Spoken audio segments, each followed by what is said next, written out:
안녕하세요. 지맘대로 시간은행장을 맡고 있는 박광훈입니다. 지난 1회 방송은 음질이 굉장히 안 좋았죠? 네, 죄송합니다. 이게 동영상으로 방송을 하는 거는 또 이번이 또 처음이라 이것저것 아직 익숙하지 못한 상태에서 그랬었고, 또 갑자기 또 오디오 녹음을 하는데 본체에서 갑자기 소음이, 이 원인을 알 수 없는 그 소음이 갑자기 발생을 하는데, 다시 녹음하자니 업데이트 약속을 또 지켜야 되겠기에 그냥 올려드렸습니다. 죄송하고요. 이번 녹음은 음질이 좀 깨끗해지기를 간절한 마음을 갖고 있습니다. 오늘이 이제 2회 방송인데요. 오늘은 시간으로 빚을 갚는 시간TV, 시간으로 빚을 갚는다에 대해서 약간 이야기를 좀 해드릴까 합니다. 제가 빚을 갚기로 결심한 이후에 그럼 어떻게 빚을 갚지? 라는 생각을 좀 하게 됐어요. 그게 몇 년 전의 이야기입니다. 가령 제가 배가 몹시 고파서 거의 아사 직전까지 갔는데, 어느 고마운 분이 따끈따끈한 김이 모락모락 나는 찐빵 하나를 저에게 줬습니다. 눈물겨운 장면 아니겠습니까? 그걸 먹고 그 허기를 달래면서 거의 막 절망까지 가는 상태에서 그것이 하나의 인생의 터닝 포인트가 되는, 만약에 그런 계기를 제가 맞이했다. 실제 상황은 아닙니다. 가령. 근데 그걸 두고두고 못 잊었는데, 이제 그 빚을 이제 갚는다라는 상황을 한번 설정해 보는 거죠. 그러면 어떻게 빚을 갚을까? 생각이 꼬리를 물었습니다. 그럼 첫 번째 방법은 받은 만큼 돌려주는 거죠. 그래서 그 찐빵을 똑같은 걸 하나 사가지고 그 저에게 찐빵 준 분을 찾아가서 그거를 드리는 겁니다.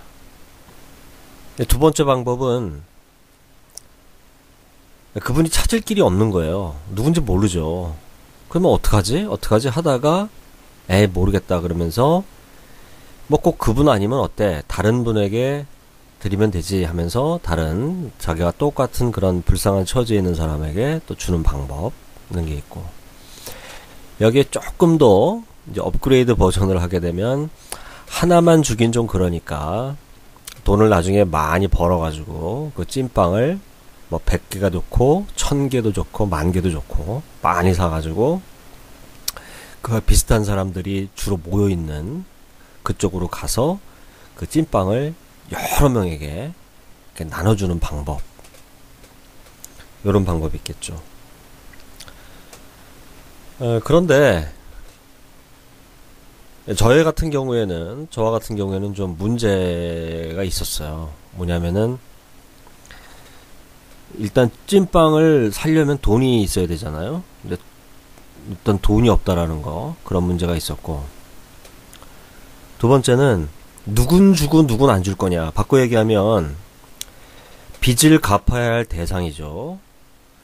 다시 말하면은 저에게 빚을 갚아야 되겠다는 생각이 들게끔 그런 고마우신 분들이 빚을 갚아야 될 그 대상이 되는데, 그 경계가 굉장히 좀 모호하다, 이런 얘기입니다.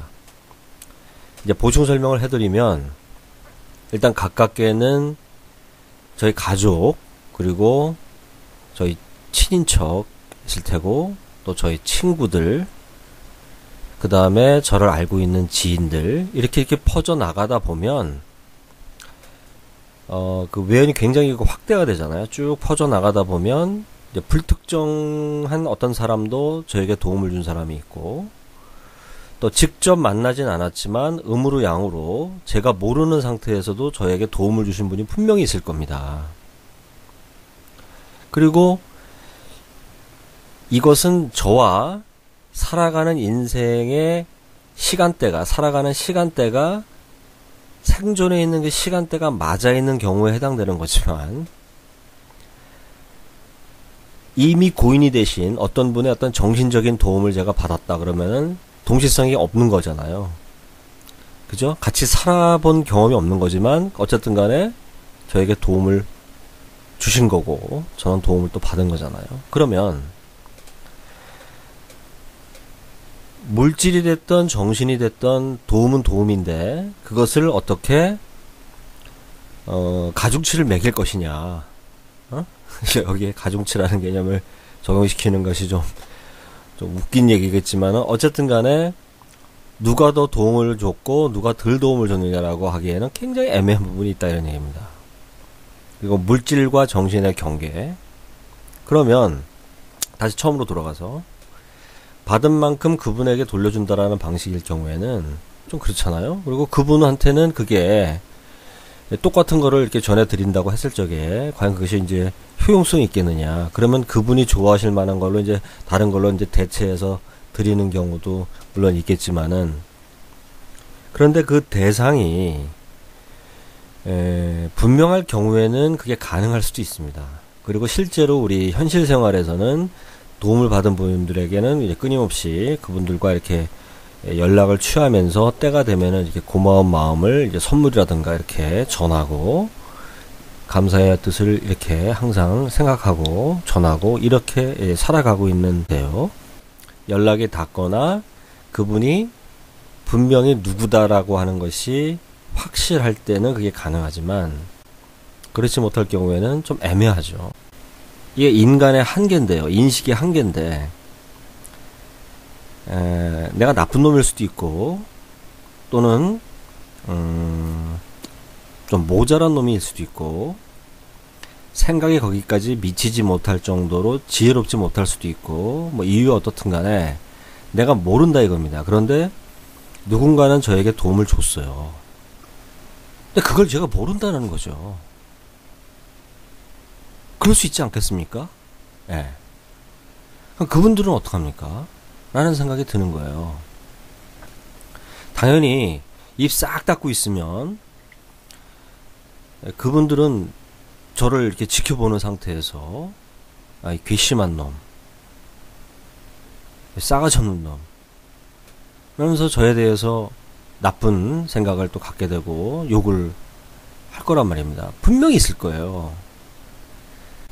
마음이 좀 걸리는 부분도 상당히 있는데 있다 이런 얘기죠. 그런데 마음이 찜찜한다고 하는 것은 내가 인식하고 있다는 거지만 그나마 다행이죠. 언제든지 죽기 전까지는 잊지 않고 있다가 기회가 되면 또 갚아야 될 기회가 있으니까. 그러나 내가 전혀 생각이 미치지 않는 정말 모르는 그런 분이 분명히 있을 텐데 이런 생각이 또 드는 거죠.